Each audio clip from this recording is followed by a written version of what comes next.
Hey everyone, Danielle here, and welcome to our Spring Watercolor Card Challenge. Today is day 1, so we'll be going over supplies and what you can expect this week. So we do have a full week, 5 days of lessons, but I have put together one extra secret lesson, and I'll put a link below so that you can get access to that lesson. You'll also be able to get daily emails with your supply list and what exactly you need for that day to your email box, so that for some reason if you don't manage to get on YouTube, you can always just get it through your email. Alright, now let's go ahead and go over our supplies. So I have a number 14, I have a number 8, a number 7, and a number, let's see, what is this? A number 5. And the 2 black ones are Master's Touch, but use whatever watercolor brushes you have, just as long as they have a nice good point on them. The next thing you're going to need is some kind of paper. I'm going to be using the Strathmore watercolor cards. These are like 5x6 and they have a nice weight to them, but if you want to use your sketchbook or just some loose watercolor paper, use just whatever you have on hand. I have a bird's nest for reference, and I got this from Michael's. I just picked it up from the spring section. And I have some artist tape and some washi tape to tape down my cards to my board. I have my heat tool, pencil and eraser, some scratch watercolor paper for swatches. These are my Artist Loft watercolor paints and just some jars with clean water. And that's all we need. We are going to lightly sketch out just some guidelines for our nest. Start with a loose sketchy circle for the outside. And then on the inside, we're going to make another circle.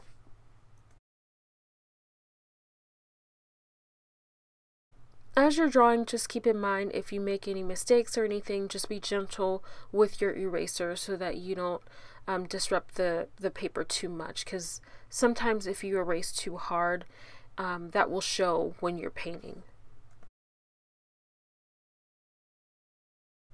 So I'm going to draw a little bit darker so you can actually see what I'm trying to sketch.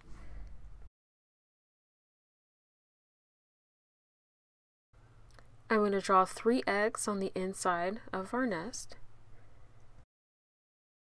And it's completely up to you as to how many you want in there.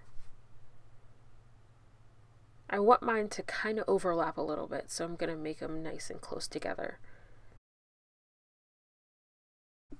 I'm just going to grab a few different blues and mix those together, and that's going to give me a really nice base color for our nest.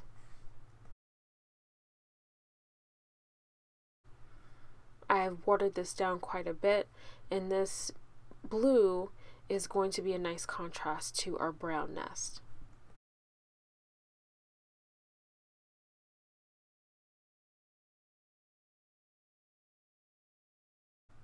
We'll have those cool colors and we'll have warm colors, so that'll give us the contrast that we need. So as far as the blue, just kind of run that along different areas in your nest. I'm putting it towards the bottom and then up around the eggs. I'm just kind of setting our foundation.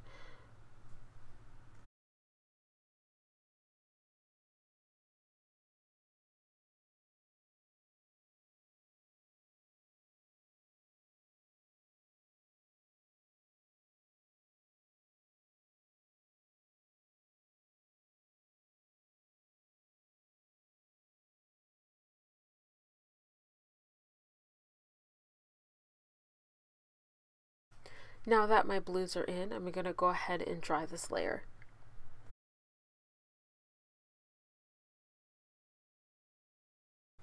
I do want to let you know that I have some scratch watercolor paper off to the side, and I kind of test out my colors and see if I like them before I put them on my artwork. Now we can bring in some of our browns. I am going to take some brown from my palette, and I'm actually going to water that down quite a bit because I want to start in kind of thin layers at first, and then I'll deepen it up as we go along. I actually mixed in like this grayish brown as well, and that's going to give me a really nice brown to work with. We can go ahead and start putting in some of our browns.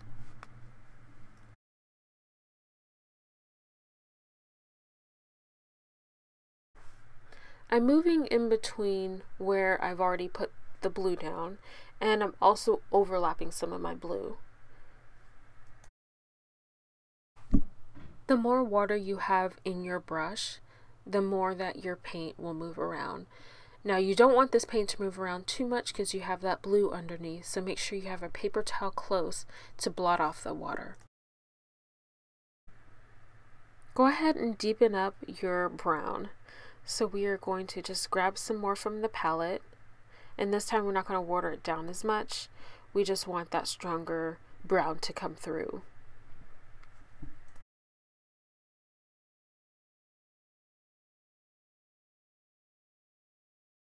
And so I'm kind of thinking in my mind that the darker color I use, the less of it I'm going to use on my painting. And the reason I say that is because you don't want to cover up your softer layers that you've already put down, but you do want to add some contrast. So you want to put it down, but you don't have to use as much. I've used that same brown for in between the eggs, and I've dried everything.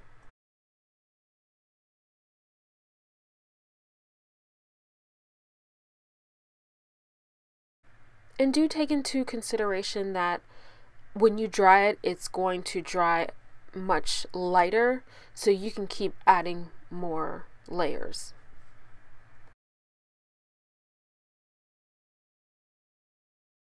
We are going to mix some blue and some brown, and that's going to be our shadow color, so we can deepen up the shadows in between the eggs.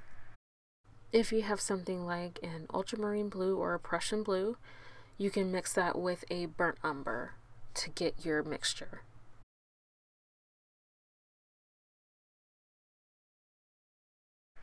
So what the blue does is that it neutralizes and it darkens up that brown so that we can give some depth into the inside of the nest.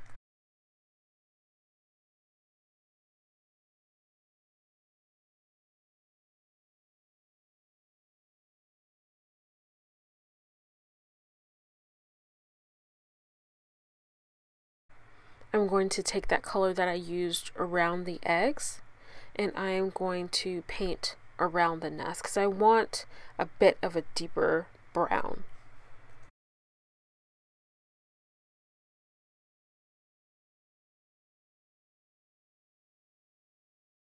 So now just take some more brown and some more blue and make an even darker brown for the inside of the nest.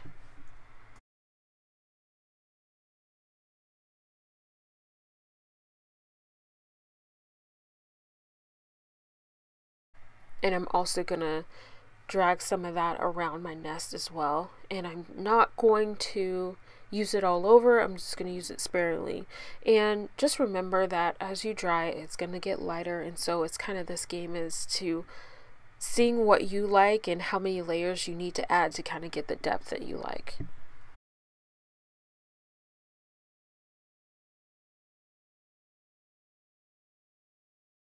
So here you see that I want just that really deep brown, and so I don't really have a lot of water on my brush at all, and I'm using a smaller brush. I think this is like a number 5, and I'm just going to use the tip of it to add in some of our deep dark shadows. And so now you can really see how nice and dark I can get those branches around the nest. Just make sure that your layers beneath it are already dry.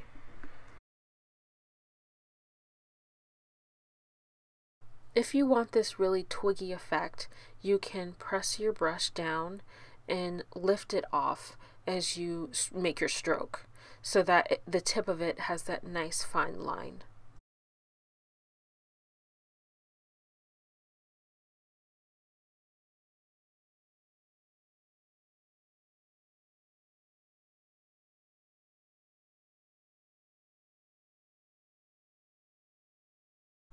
Once that layer is dry, we're going to go back in with more of our brown and blue mixture, and we're going to deepen up our shadows.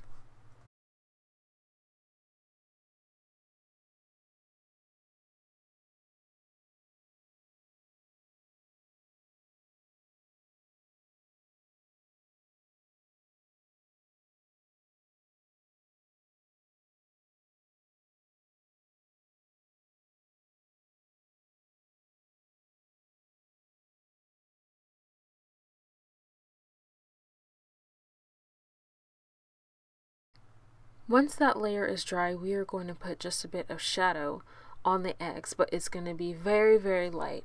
So I have a bit of gray on my palette. If you have like a Payne's gray, you can use that and just water it down a ton. I'm just keeping it very light, and I'm pushing it towards the outer corners or the outer edges of each of my eggs. Now I'm just going to put a little bit more of that shadow into my eggs. I just want to make sure that you can actually see it, because remember, when you dry this, it's going to dry a bit lighter. So, you know, you can go kind of dark if you would like.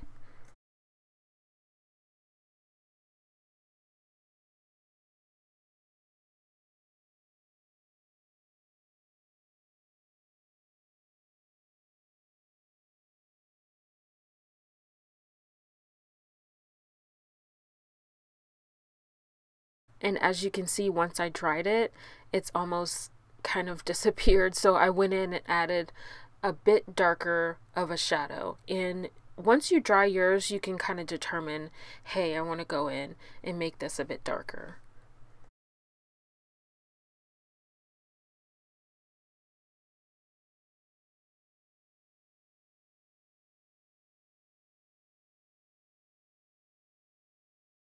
So once you're happy with your shadows, you can add your speckles to your eggs. Now this is one of my favorite parts of the painting because it's just so easy and it's kind of relaxing. And so what I did is I mixed black and I mixed my brown together to get that dark color that I need for the specks. I made sure that my brush had little to no water in it because I want pure paint. And I have my small brush, and I'm just going to go in and just make some random marks on my eggs.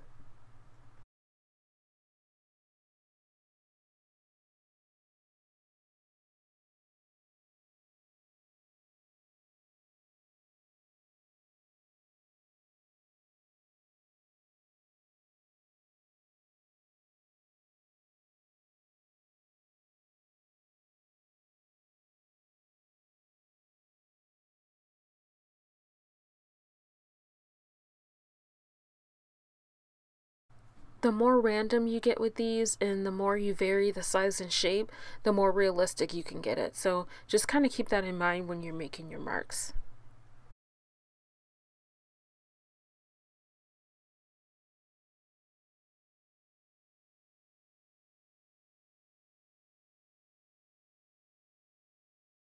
And of course, since I had this nice dark brownish mixture on my brush, I went ahead and just pulled it into the nest area. And another thing I did, I was able to shape the edges of my eggs with that dark color since some of it was looking kind of lumpy. Once your paint is dry, this lesson is complete. I hope that you have something that you really like. I want to encourage you to paint this more than once, and I actually did. I have this over in my sketchbook as well as on this card. The next thing we need to do is clean up and get ready for tomorrow. We want to just set ourselves up for success, and so let's go ahead and clean our water and just clean up our space. So what I'm going to do is tape down the watercolor card we're going to use for tomorrow. It's going to be a top folding card, so I'm just going to go ahead and use my washi tape and tape that down now. So this is what my space looks like at the end of the first day of painting. Don't get it twisted, it does not always look like this, but I am very proud of myself. I'm ready to go for day 2, and I hope you get a chance to do the same.